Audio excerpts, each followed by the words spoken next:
महाकुंभ मेले की उत्पत्ति की कहानी हिंदू पौराणिक ग्रंथों में वर्णित समुद्र मंथन की कथा से जुड़ी हुई है।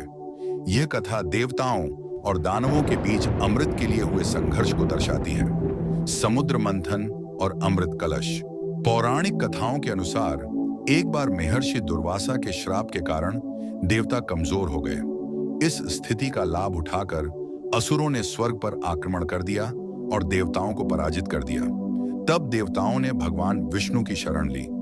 विष्णु ने सलाह दी कि यदि देवता और असुर मिलकर क्षीर सागर का मंथन करें तो उसमें से अमृत प्राप्त होगा, जिसे पीकर देवता पुनः अमर और शक्तिशाली हो सकते हैं। इस सुझाव पर असुर भी सहमत हो गए, क्योंकि वे भी अमृतत्व की लालसा रखते थे। मंथन के लिए मंदार पर्वत को मथनी बनाया गया और वासुकी नाग को रस्सी के रूप में उपयोग किया गया। देवता और असुर दोनों ने मिलकर समुद्र मंथन शुरू किया। मंथन के दौरान 14 रत्न निकले, जिनमें से एक अमृत कलश था, जिसे धन्वंतरि देव अपने हाथों में लेकर प्रकट हुए। अमृत को लेकर देवताओं और असुरों के बीच घोर संघर्ष हुआ। उनके बीच 12 दिन तक युद्ध चला। इस युद्ध के बीच मौका पाते ही इंद्र के पुत्र जयंत ने वो कुंभ जिसमें अमृत था उसे लेकर भागना शुरू कर दिया। कहा जाता है कि उनके भागने के दौरान अमृत की कुछ बूंदें धरती के 4 जगहों पर नदी के किनारे गिरी। वो 4 जगह है प्रयागराज, हरिद्वार, उज्जैन और नासिक।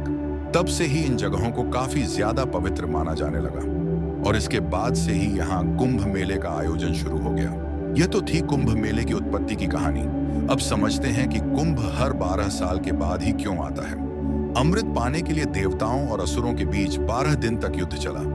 धार्मिक शास्त्रों के मुताबिक देवताओं का एक दिन हमारे 1 साल के बराबर होता है और यही वजह है कि हर 12 साल के बाद कुंभ मेले का आयोजन किया जाता है। माना जाता है कि हर 12 साल के बाद वह खास समय आता है जब प्रयागराज में त्रिवेणी संगम, हरिद्वार में गंगा नदी, उज्जैन में शिप नदी और नासिक में गोदावरी नदी के किनारे अमृत रूपी शक्ति जागृत होती है। और यही वजह है कि इस दौरान देश विदेश से लाखों लोग यहाँ डुबकी लगाने आते हैं ताकि उन्हें मोक्ष की प्राप्ति हो सके। दोस्तों, अब हम ये भी जान चुके हैं कि कुंभ के मेले की उत्पत्ति कैसे हुई। आइए अब समझते हैं कि कुंभ कितने तरह के होते हैं।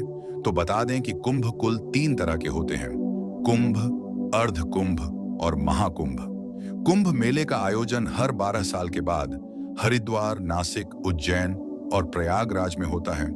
बारी बारी से इसे चारों अलग अलग जगहों पर आयोजित किया जाता है। वहीं अर्ध कुंभ हर 6 साल के बाद मनाया जाता है, जिसे केवल प्रयागराज और हरिद्वार में ही आयोजित किया जाता है। हर 6 साल बाद आयोजित होने की वजह से इसे अर्ध कुंभ कहा जाता है। इसके अलावा आखिर में आता है महाकुंभ, यानी हर 12 साल बाद आने वाले कुंभ के जब 12 आयोजन पूरे हो जाते हैं तब 144 वर्ष बाद आने वाला कुंभ महाकुंभ कहलाता है। यह महाकुंभ हमेशा प्रयागराज में ही आयोजित होता है।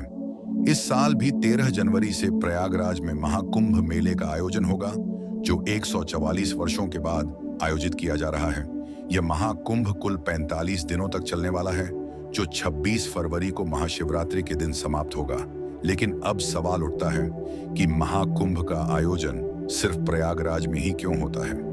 तो इसके पीछे कई मान्यताएं छिपी हैं।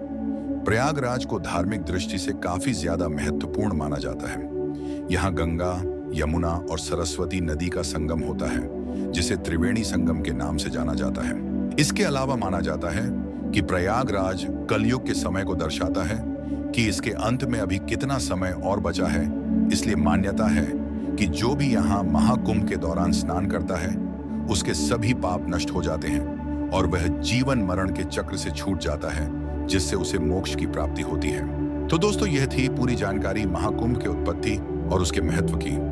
अब यह सिर्फ एक धार्मिक आयोजन नहीं है, बल्कि हमारी संस्कृति, आस्था और एकता का प्रतीक है। अगर आप इस अद्भुत आयोजन का हिस्सा बनने जा रहे हैं तो हमारी शुभकामनाएं आपके साथ हैं। अपने अनुभव हमारे साथ कमेंट्स में जरूर शेयर करें।